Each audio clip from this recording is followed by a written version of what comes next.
ಇನ್ನು ಬಂಡಿ ಸಿದ್ದೇಗೌಡ ಅವರ ಇದೇ ಹೇಳಿಕೆಗೆ ಬಿಜೆಪಿ ಶಾಸಕ ಸುನಿಲ್ ಕುಮಾರ್ ಕೂಡ ರಿಯಾಕ್ಟ್ ಮಾಡಿದ್ದಾರೆ. ಏನ್ ಹೇಳಿದ್ದಾರೆ ಹಾಗಾದ್ರೆ ಕೇಳೋಣ ಬನ್ನಿ. ಚುನಾವಣಾ ಪ್ರಚಾರದ ಸಂದರ್ಭದಲ್ಲಿ ಯಾವುದೇ ಹೇಳಿಕೆಗಳು ಎಲ್ಲೆಯನ್ನ ಮೀರಬಾರದು. ಯಾರು ಕೂಡ ಈ ರೀತಿಯಾದಂತ ಎಲ್ಲೆ ಮೀರಿದಂತ ಹೇಳಿಕೆಗಳನ್ನು ಕೊಡಬಾರದು. ಒಬ್ಬರ ಆರೋಗ್ಯದ ಯಾವುದೇ ಪಾರ್ಟಿಯಲ್ಲಿ ಇರಬಹುದು, ಎಲ್ಲರ ಆರೋಗ್ಯದ ಕುರಿತಂತೆ ಆರೋಗ್ಯವಾಗಿರಬೇಕು ಅಂತ ಬಯಸುವಂತವ್ರು ನಾವೆಲ್ಲರೂ ಕೂಡ. ಬಂಡಿ ಸಿದ್ದೇಗೌಡರು ಈ ರೀತಿಯಾದಂತ ಹೇಳಿಕೆಗಳನ್ನ ಕೊಟ್ಟಿದ್ದಾರೆ ಅಂತ ನಾನು ಖಂಡಿಸ್ತೇನೆ. ಕುಮಾರಸ್ವಾಮಿ ಅವರ ಆರೋಗ್ಯದ ಬಗ್ಗೆ, ಇನ್ನೊಬ್ಬರ ಆರೋಗ್ಯದ ಬಗ್ಗೆ ಉಳಿದಂತವ್ರು ಕಾಳಜಿ ವಹಿಸುವಂತದ್ದು ಅಗತ್ಯ ಏನಿಲ್ಲ.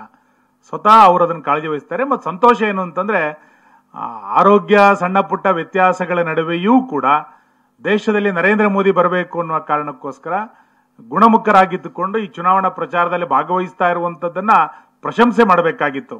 ಅದನ್ನ ಟೀಕೆ ಮಾಡ್ತಾ ಇರುವಂತದ್ದು ಸರಿಯಲ್ಲ. ಇದೇನು ಹೊಸ್ತೇನಲ್ಲ. ಅವರೇ ವಿಷವರ್ತುಲದಲ್ಲಿದ್ದಾರೆ. ಆ ವಿಷವರ್ತುಲದಲ್ಲಿ ಇದ್ದಿದ್ದ ಕಾರಣಕ್ಕೋಸ್ಕರ ವಿಷಯಗಳು ನೆನಪಾಗತ್ತೆ ಅವರಿಗೆ.